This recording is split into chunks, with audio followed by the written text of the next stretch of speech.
उस दिन आखिरी भविष्यवाणी हुई, शब्दों का अंतिम मंत्र गूंजा।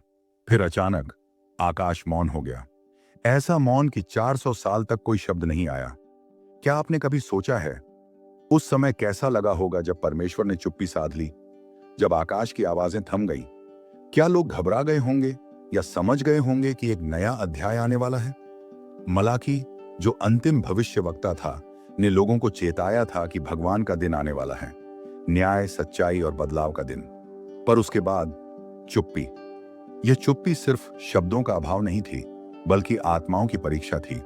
400 वर्षों का इंतजार बिना किसी संदेश के, जिसने लोगों के विश्वास को हिलाकर रख दिया। आज हम उस समय के रहस्य में उतरेंगे, समझेंगे कि क्यों परमेश्वर ने बोलना बंद किया और उस चुप्पी के पीछे छुपी गहरी योजना क्या थी। मलाकी, जो यहूदी इतिहास के आखिरी नबी थे, अपने समय के लोगों को एक भयंकर चेतावनी देने आए। उन्होंने कहा, मैं तुम्हारे लिए अगला दिन लाता हूं, जो आग की भांति जलने वाला है और दोषियों को भस्म कर देगा। मलाकी 4:1। यह चेतावनी सीधे तौर पर उस समय के लोगों के भ्रष्टाचार और अधर्म के लिए थी। वे लोग धर्म को केवल एक रीति रिवाज समझ चुके थे, पर उनकी आत्मा दूर हो गई थी। मलाकी ने भविष्यवाणी की कि परमेश्वर न्याय करेगा और एक भविष्यवक्ता भेजेगा जो सब कुछ साफ कर देगा। पर यह आखिरी चेतावनी थी। इसके बाद कोई नबी नहीं आया। बाइबल के शब्दों में परमेश्वर ने चुप्पी साध ली। जब मलाकी ने यह अंतिम चेतावनी दी, तब यहूदी समाज एक संकट काल से गुजर रहा था। वे बाबुल से वापस आए थे, पर उनकी आस्था कमजोर थी। मंदिर का पुनर्निर्माण हुआ था, लेकिन अंदरूनी भ्रष्टाचार, पाखंड और धार्मिक नेताओं की सत्ता की लालसा बढ़ गई थी। धर्म केवल परंपरा बन चुका था और लोग परमेश्वर से दूर हो रहे थे। उनके मन में सवाल थे, क्या परमेश्वर हमारे साथ है? क्या वह अब भी सुनता है? क्या उसने हमें छोड़ दिया है? ये सवाल धीरे धीरे लोगों के दिलों में उभरने लगे। और फिर आया वह समय जब कोई नबी, कोई संदेशवाहक नहीं था। परमेश्वर ने 400 साल तक कोई वाणी नहीं दी।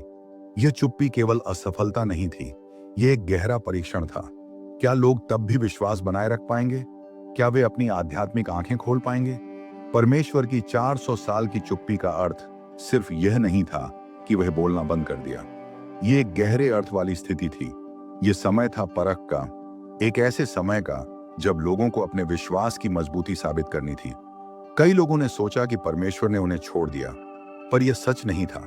परमेश्वर ने सिर्फ अपने तरीके से काम करने के लिए समय लिया था, एक तैयारी का समय जो हम बाद में समझेंगे। इस चुप्पी के दौरान यहूदी धर्म में कई शक्तिशाली समूह उभरे, जैसे फरीसी और सदूकी। ये समूह बाहरी रीति रिवाजों पर जोर देते थे, लेकिन आंतरिक आत्मिक जीवन फीका पड़ गया था। धर्म पाखंड का गढ़ बन गया था और बहुत से लोग केवल नियमों के पीछे भाग रहे थे। वे अपने आप को धर्मी समझते थे, पर उनके दिल दूर थे। यह दौर था जब परमेश्वर की चुप्पी के बीच धार्मिक शोर मचा था। कई यहूदी न केवल अपने धर्म में, बल्कि अपनी आशा में भी खो चुके थे। उन्हें ऐसा लगने लगा था कि परमेश्वर ने उन्हें छोड़ दिया है। वे अपने भविष्यवक्ताओं के बिना असहाय महसूस कर रहे थे। उनके सवाल अब गहरे हो गए थे। क्या अब परमेश्वर कभी बोलेंगे? क्या वह फिर से अपनी आवाज सुनाएंगे? क्या उद्धार कभी आएगा? यह 400 साल की चुप्पी आज भी हमारे जीवन में कहीं ना कहीं चल रही है। जब हम प्रार्थना करते हैं और उत्तर नहीं मिलता, तब हमें क्या समझना चाहिए? क्या हमें भी विश्वास की परीक्षा से गुजरना होता है? क्या हमें भी यह जानना होता है कि परमेश्वर की चुप्पी भी एक योजना का हिस्सा हो सकती है? मलाकी की भविष्यवाणी केवल शब्द नहीं थी, वह एक आखिरी घंटी थी जो लगातार वर्षों तक गूंजती रही, लेकिन कोई सुन नहीं पाया।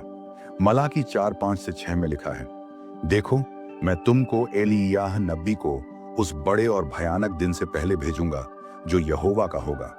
परमेश्वर ने यह नहीं कहा कि वह फिर कभी नहीं बोलेगा। उसने कहा, मैं फिर एक आवाज भेजूंगा, लेकिन कब, कैसे, किसके माध्यम से? लोगों ने इन वचनों को या तो नजरअंदाज किया या उन्हें एक शाब्दिक घटना मानकर भुला दिया। उन्होंने आत्मा से विचार नहीं किया कि ये शब्द आत्मा के भीतर कैसी तैयारी मांगते हैं। लोगों की आंखें बंद हो गई थीं। धर्म तो था, लेकिन आत्मा नहीं थी। पूजा तो थी, लेकिन उपस्थिति नहीं थी। मलाकी की भविष्यवाणी के बाद मंदिर चलता रहा, बलिदान होते रहे, त्योहार मनाए जाते रहे, लेकिन एक चीज गायब थी, परमेश्वर की उपस्थिति। क्या आपने कभी मंदिर में घुसकर महसूस किया है कि वह खाली है? कभी कभी हमारी आत्मा का मंदिर भी ऐसा ही हो जाता है। हम धार्मिक कार्य करते हैं, लेकिन आंतरिक जीवन ठंडा, शून्य और अकेला होता है। यही हुआ इस 400 सालों में। जो फरीसी आए, वे नियमों के प्रहरी बन गए। उन्होंने हर बात को कानून से बांध दिया, ताकि परमेश्वर तक पहुंचने के लिए केवल उनका रास्ता हो। परमेश्वर की अनुपस्थिति में इंसान खुद ईश्वर बन बैठा। सदूकी आए और उन्होंने पुनरुत्थान को नकार दिया। उन्होंने आत्मिक बातों को छोड़कर भौतिक सुखों और याजकीय सत्ता को अपनाया। इन सब के बीच आवाजें थीं, बहुत सी आवाजें, लेकिन परमेश्वर की नहीं। परमेश्वर की चुप्पी, क्या वह सजा थी? नहीं, यह एक प्रक्रिया थी। परमेश्वर ने चुप्पी के द्वारा अपनी बात को और अधिक गहराई से कहना शुरू किया। कभी कभी जब कोई पिता गहराई से सोचता है, तो वह बोलता नहीं, वह सिखा रहा होता है, बिना शब्दों के। इस समय के लोग परमेश्वर की चुप्पी को समझ नहीं सके, क्योंकि वे ध्वनि पर निर्भर थे, संकेत पर निर्भर थे। जब परमेश्वर चुप होते हैं, तो हम सोचते हैं कि वह हमें सुन नहीं रहे। हमारी प्रार्थनाएं अनसुनी लगती हैं, आंसू बेआवाज गिरते हैं और बाइबल के शब्द सूखे से लगते हैं। पर क्या यह सच में चुप्पी होती है, या परमेश्वर भीतर कुछ गहरा गढ़ रहे होते हैं? बाइबल में मलाकी की भविष्यवाणी के बाद 400 साल तक परमेश्वर मौन रहे, लेकिन उस मौन ने लोगों में आत्मिक भूख जगाई। उन्होंने भविष्यवाणियां पढ़नी शुरू की, सवाल उठाए, आकाश की ओर देखने लगे।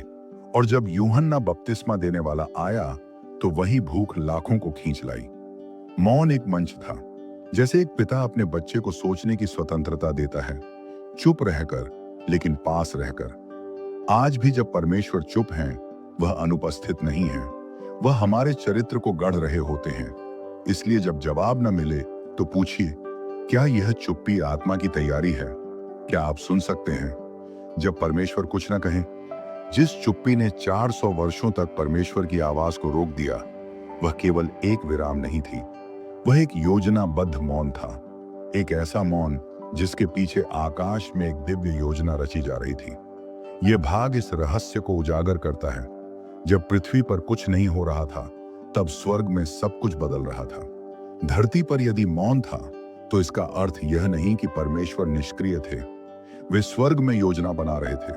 वे सही समय की प्रतीक्षा कर रहे थे, वह समय जब वचन देहधारी हो, जब उद्धार मानव इतिहास में प्रवेश करे।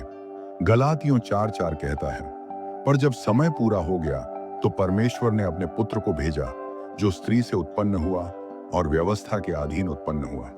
यह जब समय पूरा हो गया, यह वाक्य ही इस मौन की गहराई को प्रकट करता है।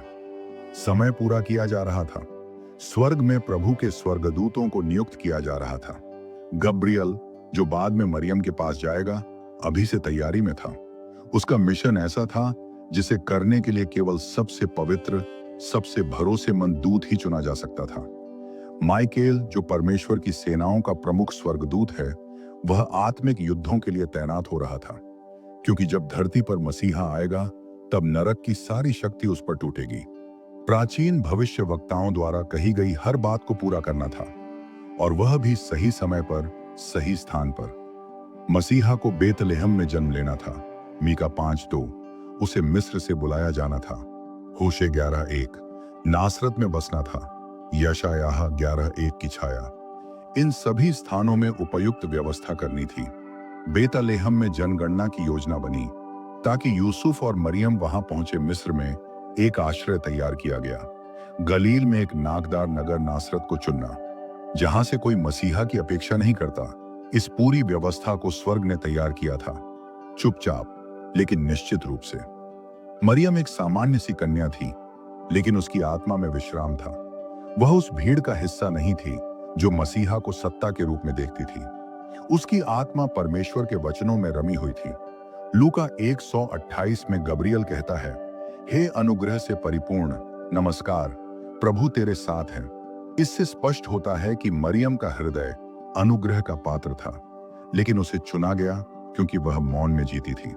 उसे दिखाया गया मौन का फल।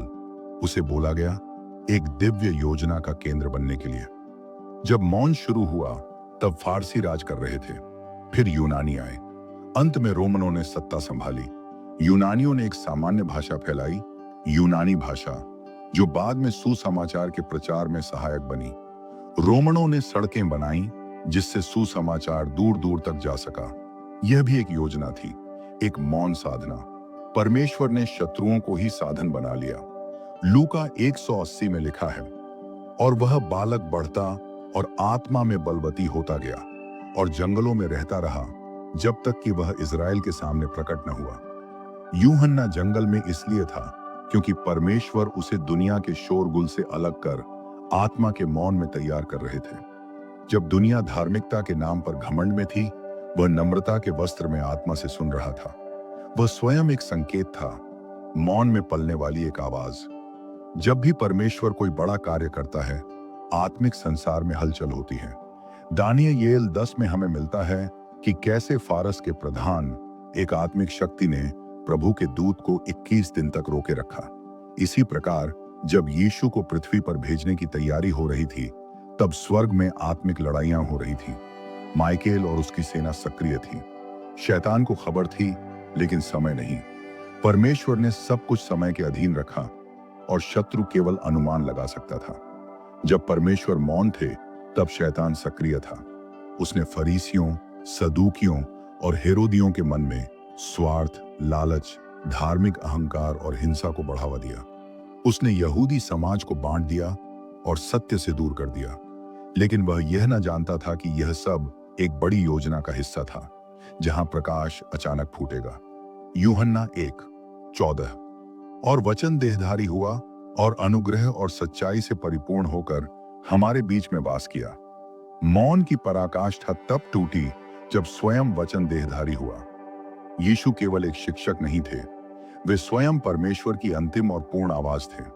इब्रानियों 1:1-2 कहता है, परमेश्वर ने प्राचीन काल में अनेक प्रकार से और विभिन्न रीति से बाप दादों से भविष्यद्वक्ताओं के द्वारा बातें की।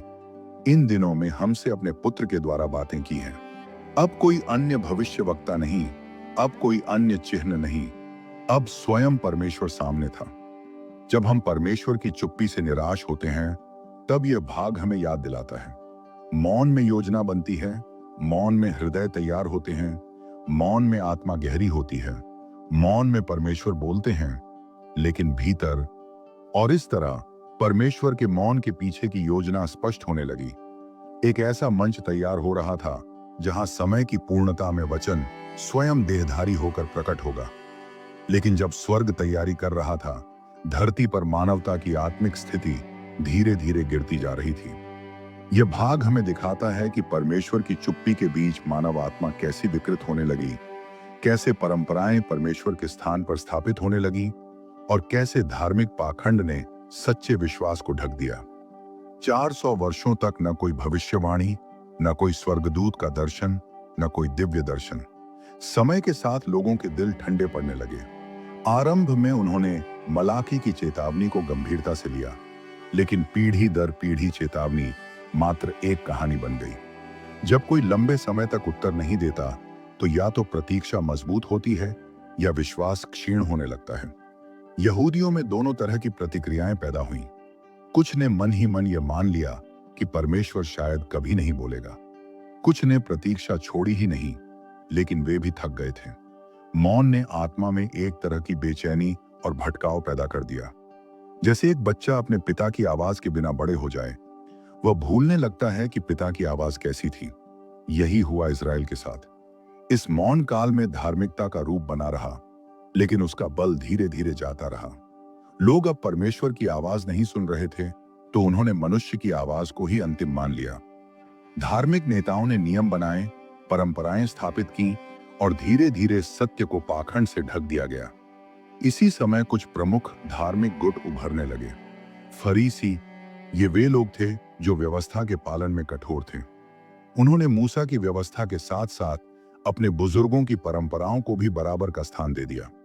उनका उद्देश्य अच्छा था, पवित्रता बनाए रखना, लेकिन धीरे धीरे उन्होंने परंपरा को इतना ऊंचा कर दिया कि आत्मा का स्थान खो गया। वे बाहरी धार्मिकता में विश्वास करते थे, भीतर की दया और न्याय की बात भूल चुके थे। सदूकी, ये अमीर, प्रभावशाली और याजकीय वर्ग से थे। वे केवल पेंटाट्यूक, मूसा की 5 किताबें को मानते थे और पुनरुत्थान जैसी आत्मिक बातों को नकारते थे। वे रोमी शासकों से मेलजोल रखते थे और धर्म को राजनीतिक उपकरण की तरह प्रयोग करते थे। जीलॉट्स, उत्साही, ये कट्टर यहूदी राष्ट्रवादी थे जो रोमी शासन के खिलाफ विद्रोह के पक्षधर थे। वे परमेश्वर की बजाय तलवार से मुक्ति की अपेक्षा रखते थे, जो इस भ्रष्ट धार्मिक वातावरण से अलग हो गए थे और जंगली क्षेत्रों में जाकर पवित्र जीवन जीने का प्रयास कर रहे थे। ये अधिकतर कुमरान समुदाय में पाए जाते थे, जहां मृत सागर की लिपियां मिली। धर्म अब एक आडंबर बन चुका था। लोग अब लू, नियम और परंपराओं की पुस्तकों में इतने खो गए थे कि वचन की आत्मा को भूल बैठे थे। व्यवस्था अब जीवित परमेश्वर के साथ संबंध का मार्ग नहीं रही, वह एक जंजीर बन चुकी थी। मलाकी के बाद कोई नया वचन नहीं आया, लेकिन उन्होंने मौन को भरने के लिए नियमों की एक दीवार खड़ी कर दी। मिशना, गमैरा और फिर तलमूद। यहूदियों ने सोचा कि मौन में पवित्रता बनाए रखने के लिए और नियम आवश्यक हैं, लेकिन जब नियम परमेश्वर की आवाज को दबाने लगे तो वे आशीर्वाद नहीं बनते, बोझ बन जाते हैं। यशायाह की यह भविष्यवाणी फिर से सत्य होने लगी। यह लोग अपने मुंह से तो मेरे समीप आते हैं और अपने होठों से मेरा आदर करते हैं, परंतु इनका मन मुझसे बहुत दूर रहता है। यशायाह 29:13। परमेश्वर की चुप्पी का सबसे भयानक परिणाम यह था कि अब सच्चाई और झूठ के बीच की रेखा धुंधली हो गई थी। धार्मिक नेता सच्चे आराधना की बात तो करते थे, लेकिन उनके मन में घमंड, लालच और दिखावा था। मंदिर अब आराधना का स्थान नहीं, व्यापार का अड्डा बन गया था। जब यीशु ने आकर कहा, मेरे पिता के घर को तुमने डाकुओं की खोह बना दी है, मत्ती 21:13, तो यह केवल एक आक्षेप नहीं था, यह 400 वर्षों की सड़ी हुई धार्मिकता का पर्दाफाश था। मनुष्यों ने परमेश्वर की चुप्पी को अपने स्वार्थ के लिए प्रयोग किया। वे बोले और चिल्लाए और नियम पढ़ाए, लेकिन परमेश्वर नहीं बोला। लोग क्यों भूले इंतजार करना? क्योंकि पीढ़ियां बीत गईं। जिस तरह एक दीपक धीरे धीरे बुझता है, वैसे ही आत्मिक प्रतीक्षा भी बुझने लगी। पहले तो माता पिता बच्चों को मसीहा की आशा में बड़ा करते थे, लेकिन धीरे धीरे यह आशा एक किस्सा बन गई। लोग मंदिर तो जाते थे, बलिदान तो चढ़ाते थे, लेकिन उनके हृदय में वह आग नहीं रही जो मूसा, यशायाह, दानियेल और हबक्कूक में थी। प्रतीक्षा अब एक बोझ बन गई थी, और बोझ तब और भारी हो जाता है जब उसके अंत का कोई संकेत ना हो। परमेश्वर की चुप्पी में क्या खो गया और क्या बचा रहा? खो गया आत्मा की सच्ची भूख, प्रतिदिन परमेश्वर से संबंध की लालसा, एकजुटता और पवित्र उद्देश्य बचा रहा। एक अवशिष्ट, वे थोड़े लोग जो अब भी प्रार्थना करते थे, अब भी प्रतीक्षा करते थे, अब भी मलाकी की भविष्यवाणी को स्मरण रखते थे। पुराने वचनों की प्रतियां अब भी शास्त्र उपलब्ध थे जो आत्मा को प्रेरणा दे सकते थे। परमेश्वर ने अपने चुने हुए लोगों को नहीं छोड़ा। वे थे जो भूखे और प्यासे थे धर्म के लिए, जिन्हें यीशु ने धन्य कहा। इज़राइल की आत्मा सूखी और बंजर थी, जिसे न केवल पानी बल्कि आत्मा की वर्षा की जरूरत थी। परमेश्वर की 400 साल की चुप्पी के बाद एक छोटी सी बूंद आई, एक भविष्यवक्ता, यूहन्ना। यह समय आत्मा की परीक्षा का था, जब परंपरा बिना आत्मा के पाखंड बन जाती है और हमारी प्रतीक्षा की परीक्षा होती है। अंधकार भले घना हो, फिर भी भीतर जीवन फलता है। यीशु आने वाले थे, लेकिन पहले एक आवाज आ रही थी, प्रभु का मार्ग तैयार करो, उसके पथ सीधे करो। 400 वर्षों की रहस्यमयी चुप्पी। एक पीढ़ी गुजर गई, दूसरी भी। दादा ने पिता को बताया, पिता ने बेटे को, और बेटे ने अपने बच्चों को। कभी परमेश्वर बोलता था, अब वह चुप है। लेकिन जैसे रात का सन्नाटा सूरज की पहली किरण से टूटता है, वैसे ही एक दिन वह आवाज आई जिसने आकाश और पृथ्वी को हिला दिया। पर यह आवाज कोई सिंहनाद नहीं थी। यह तो एक साधारण जंगली मधु खाने वाले, ऊंट के बालों का वस्त्र पहनने वाले पुरुष की थी। उसका नाम था यूहन्ना। और यह वह घड़ी थी जब परमेश्वर ने अपनी चुप्पी को एक नई शुरुआत में बदल दिया। वह कौन था जो चुप्पी को तोड़ता है? यूहन्ना बपतिस्मा देने वाला, एक भविष्यवक्ता जो नबी मलाकी के शब्दों की पूर्णता था। देखो, मैं अपने दूत को भेजता हूं और वह मेरे आगे मार्ग तैयार करेगा। मलाकी 3:1। वह जंगल से निकलकर यर्दन नदी के किनारे खड़ा हुआ और चिल्लाने लगा, मन फिराओ, क्योंकि स्वर्ग का राज्य निकट है। मत्ती 3:2। 400 वर्षों की खामोशी के बाद यह कोई सौम्य निमंत्रण नहीं था, यह एक चेतावनी थी, एक झंझावात की तरह जिसने लोगों की आत्मा को झकझोर दिया। यूहन्ना की आवाज क्यों इतनी शक्तिशाली थी? क्योंकि यह केवल उसकी नहीं थी, यह वह आवाज थी जो स्वर्ग से आई थी। वह केवल एक माध्यम था। उसने कोई चमत्कार नहीं किया, कोई भविष्य नहीं बताया, केवल एक संदेश दोहराया, प्रभु का मार्ग तैयार करो। लोगों को यह समझ में नहीं आया कि यह साधारण प्रतीत होने वाला भविष्यवक्ता ही उस महान परिवर्तन की भूमिका है जिसका इंतजार वे सदियों से कर रहे थे। यूहन्ना की सबसे बड़ी पहचान यह थी कि वह अपने बारे में कुछ नहीं कहता था, वह केवल उस आने वाले की ओर इशारा करता था। मैं पानी से बपतिस्मा देता हूं, पर जो मेरे बाद आने वाला है वह मुझसे शक्तिशाली है। वह तुम्हें पवित्र आत्मा और आग से बपतिस्मा देगा। मत्ती 3:11।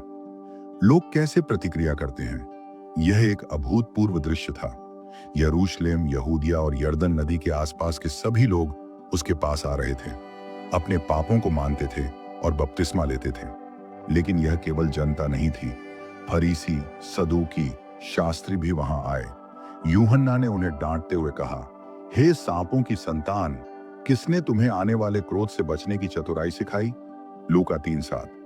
यह कोई साधारण घोषणा नहीं थी, यह आत्मा की गहराई को काटती हुई तलवार थी, और यही उस मौन का उद्देश्य था, आत्मा को जगा देना। लेकिन एक और कदम बाकी था। वचन देहधारी हुआ। अब वह घड़ी आई जब स्वर्ग का मौन पूरी तरह टूट गया। एक दिन यूहन्ना ने यीशु को नदी की ओर आते देखा और कहा, देखो, यह परमेश्वर का मेमना है जो संसार का पाप उठा ले जाता है। यूहन्ना 1:29। यही वह क्षण था जब परमेश्वर केवल बोलता नहीं, वह स्वयं आ जाता है। वह मनुष्य के रूप में आता है। जो पहले स्वर्गीय सिंहासन पर बैठता था, अब साधारण मनुष्य की तरह चलता है। यीशु का बपतिस्मा हुआ, आकाश खुल गया और एक आवाज आई, यह मेरा प्रिय पुत्र है जिससे मैं प्रसन्न हूं। मत्ती 3:17। अब कोई संदेह नहीं बचा था, परमेश्वर बोल रहा था, और यह आवाज आत्मा, जल और देह तीनों में एक साथ प्रतिध्वनित हो रही थी। क्या परमेश्वर का यह नया बोलना लोगों को समझ आया? कई लोग चकित थे। वे सोचते थे, क्या यह वही है जिसके लिए हम इंतजार कर रहे थे? कुछ ने माना, कुछ ने नकारा। लेकिन यीशु का बोलना यूहन्ना की तरह एक ओर से नहीं था। वह तो अपने पूरे जीवन से परमेश्वर की आवाज बन गया था। उसके शब्द, उसके काम, उसके चमत्कार, उसकी दया, उसकी शिक्षाएं, सब कुछ चुप्पी का उत्तर थे। उस चुप्पी से यह नया बोलना कितना अलग था। पहले मौन में न्याय की छाया थी, अब अनुग्रह की धूप है। पहले भविष्यवक्ता कहते थे, यहोवा यूं कहता है, अब स्वयं परमेश्वर कहता है, मैं तुमसे कहता हूं। पहले संकेत थे, अब साक्षात वचन है, लेकिन सभी ने नहीं पहचाना। यूहन्ना ने कहा था, वह तुम्हारे बीच में खड़ा है जिसे तुम नहीं जानते। यूहन्ना 1:26। क्यों? क्योंकि लोगों ने परमेश्वर के चुप्पी को पाखंड से भर दिया था। उनके दिल सुनने को तैयार नहीं थे। इसलिए जब परमेश्वर बोला भी तो उन्होंने सुना नहीं। आज हम क्या सीखें इस वापसी से? जब परमेश्वर चुप होता है तो वह केवल मौन नहीं होता, वह तैयारी करता है। लेकिन जब वह बोलता है तो जरूरी नहीं वह हमारी अपेक्षा के अनुसार बोले। वह कभी भविष्यवक्ता बनकर आता है, कभी एक साधारण व्यक्ति के रूप में। कभी वह जंगल से पुकारता है तो कभी क्रूस पर चुपचाप मरता है। परमेश्वर की आवाज हमेशा शक्तिशाली होती है, चाहे वह धीमे से क्यों ना बोले। प्रश्न यह नहीं कि वह बोल रहा है या नहीं, प्रश्न यह है कि क्या हम सुनने को तैयार हैं? मौन टूट गया है, लेकिन क्या हमारे दिल के पर्दे भी फटे हैं? क्या हम यूहन्ना की पुकार सुन पाए हैं? क्या हमने यीशु के पद चिन्हों को पहचाना है? आज भी परमेश्वर बोलता है, आत्मा के माध्यम से, वचन के माध्यम से, घटनाओं के माध्यम से, और कभी कभी हमारे जीवन की कठिनाइयों के माध्यम से। वह कहता है, जो कान रखते हैं वे सुने आत्मा कलीसियाओं से क्या कहती है। प्रकाशित वाक्य 2:7। 400 वर्षों का मौन केवल इतिहास नहीं था, वह एक आत्मिक पाठ है। यूहन्ना की पुकार से लेकर यीशु के शब्दों तक, यह वही परमेश्वर है जो अब भी बोल रहा है। क्या आप सुन रहे हैं? यूहन्ना की आवाज मरुभूमि में गूंज रही थी, प्रभु का मार्ग तैयार करो। लोग दशकों के मौन के बाद उस आवाज को सुन रहे थे, जो आत्मा की गहराई तक जा रही थी। और फिर वह वचन देहधारी हुआ। यीशु स्वयं उनके बीच आया। लेकिन क्या वह मौन अब समाप्त हो गया था? क्या अब सब स्पष्ट था? नहीं, मौन तो केवल बदला था।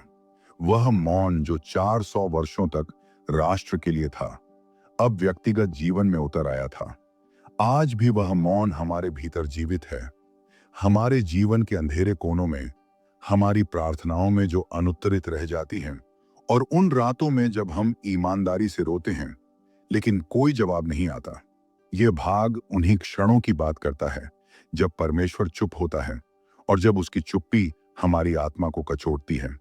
यह भाग एक दर्पण है जिसमें हम अपने विश्वास, धैर्य और आत्मा की गहराई को देख सकते हैं। जब प्रार्थनाओं का उत्तर नहीं आता, तब क्या हो रहा होता है? बाइबल में हम कई पात्रों को देखते हैं जो वर्षों तक प्रार्थना करते रहे, लेकिन उत्तर नहीं आया। हन्ना ने एक पुत्र के लिए विलाप किया और बहुत समय बाद शमूएल का जन्म हुआ। अय्यूब ने बार बार परमेश्वर से पूछा, तू कहां है? और परमेश्वर चुप रहा जब तक वह स्वयं प्रकट न हो गया। इससे क्या सिद्ध होता है? परमेश्वर की चुप्पी उसका इनकार नहीं होती। वह चुप रहता है क्योंकि वह हमारे धैर्य को परखता है, हमारी आत्मा की गहराई में उतरना चाहता है। वह चाहता है कि हम उसकी उपस्थिति के बिना भी उस पर विश्वास रखें, जैसे अंधेरे में चलना, सिर्फ इस भरोसे पर कि वह रास्ता बना रहा है, भले ही वह हमें दिखाई न दे। क्या परमेश्वर अब भी मौन है? यह प्रश्न आज भी हमारे जीवन में गूंजता है। युद्ध, पीड़ा, अन्याय, व्यक्तिगत संकट, और हम पूछते हैं, क्या तू सुन रहा है हे परमेश्वर? बाइबल कहती है, क्या तू नहीं जानता? क्या तूने नहीं सुना? यहोवा सनातन परमेश्वर है जो पृथ्वी के सिरे सिरे तक का सृष्टि करता है। वह न थकता और न श्रमित होता है। उसकी बुद्धि अगम्य है। यशायाह 40:28। परमेश्वर मौन है, लेकिन वह निष्क्रिय नहीं है। वह आज भी अपने समय में कार्य करता है। वह हमारी घड़ियों के अनुसार नहीं चलता, वह अपनी योजना के अनुसार आता है। जब यीशु ने लाजर को मरने दिया, तब सबने सोचा कि वह देर से आया, लेकिन उसने कहा, यह बीमारी मृत्यु के लिए नहीं, परंतु परमेश्वर की महिमा के लिए है। यूहन्ना 11:4। परमेश्वर की चुप्पी कभी कभी उसकी महिमा की तैयारी होती है। हमारे जीवन की आत्मिक चुप्पियां, परीक्षा या तैयारी, जब आत्मा में सूखा हो, जब आराधना केवल शब्द लगने लगे, जब प्रार्थना करते हुए भी दिल खाली लगे, तब क्या करें? इसी को बाइबल में पवित्र परीक्षण का समय कहा गया है। यह समय परमेश्वर हमें आत्मा में गहराई तक जाने के लिए देता है। यीशु भी जंगल में 40 दिन मौन में रहा। यह उसकी सार्वजनिक सेवा से पहले की तैयारी थी। मूसा 40 साल मिद्यान के रेगिस्तान में रहा, परमेश्वर से बात करने से पहले। यह आत्मिक चुप्पियां एक प्रकार का आत्मिक मिद्यान है, जहां हमारा घमंड टूटता है और हम सीखते हैं कि परमेश्वर को सुनने के लिए शोर नहीं, मौन चाहिए। परमेश्वर की चुप्पी में विश्वास कैसे बनाए रखें? यह सबसे कठिन भाग है। जब कुछ भी स्पष्ट ना हो, तब भी कैसे विश्वास रखें? इसका उत्तर केवल बाइबल ही देती है। विश्वास आशा की हुई वस्तुओं का निश्चय और अनदेखी वस्तुओं का प्रमाण है। इब्रानियों 11। एक विश्वास वह दीपक है जो अंधकार में जलता है। जब परमेश्वर चुप होता है, तब वही दीपक हमारा मार्गदर्शक होता है। आत्मा में नियमित बाइबल पाठ, प्रार्थना का क्रम बनाए रखना, भले ही उत्तर न मिले, विश्वास योग्य संगति, और सबसे महत्वपूर्ण, धैर्य वह भूमि है जिसमें विश्वास की जड़ें गहरी जाती हैं। मौन की भूमि में कैसे सुने आत्मा की ध्वनि? प्रकाशित वाक्य 2:7 में कहा गया, जिसके कान हों वह सुन ले कि आत्मा कलीसियाओं से क्या कहती है। जब परमेश्वर चुप होता है, तब आत्मा बोल रही होती है, लेकिन उसकी आवाज इतनी कोमल होती है कि उसे सुनने के लिए शोर से अलग होना पड़ता है। सायरन की तरह नहीं, वह तो हवा की मंद सी सरसराहट है। एलियाह ने इसे अनुभव किया, न आंधी में, न भूकंप में, न आग में, बल्कि एक धीमी सी आवाज में। 1 राजा 19। इसलिए ध्यान की अवस्था में जाओ, आत्मा की स्थिति को परखो, लिखो कि परमेश्वर क्या सिखा रहा है और प्रतीक्षा करो। यीशु के आने की तैयारी उस मौन में हुई क्या हम आज भी उसी तैयारी में हैं? परमेश्वर ने मौन में उद्धारकर्ता के लिए मंच तैयार किया। आज भी वह पुनः आगमन के लिए हमारी आत्मा को तैयार कर रहा है। यह समय फिर से ध्यान, आत्म परीक्षण और विश्वास की नींव को दृढ़ करने का है। यीशु ने कहा, जागते रहो क्योंकि तुम नहीं जानते कि तुम्हारा प्रभु किस घड़ी आएगा। मत्ती 24:42। परमेश्वर फिर चुप हो सकता है, लेकिन क्या हम सुनने के लिए तैयार हैं? परमेश्वर की चुप्पी हमें नकारती नहीं, वह हमें परिपक्व बनाती है। जब हमें उत्तर नहीं मिलता, तब भी प्रार्थना करो, तब भी विश्वास रखो, तब भी सेवा करो, तब भी आशा करो, क्योंकि परमेश्वर का मौन स्थायी नहीं होता। वह तब बोलता है जब हम सुनने के लिए तैयार होते हैं, और तब वह न केवल बोलता है, वह चलता है, चमत्कार करता है, मार्ग बनाता है। इसलिए यदि आप इस समय मौन के समय से गुजर रहे हैं, तो यह जान लें, परमेश्वर पास है, भले ही वह बोल ना रहा हो। और वह समय आएगा जब आत्मा कहेगी, देखो वह बादलों पर आ रहा है, और प्रत्येक आंख उसे देखेगी। प्रकाशित वाक्य 1:7। जिसके कान हो वो सुन ले कि आत्मा कलीसियाओं से क्या कहती है। वीडियो पसंद आए तो लाइक, शेयर और चैनल को सब्सक्राइब कर सकते हैं।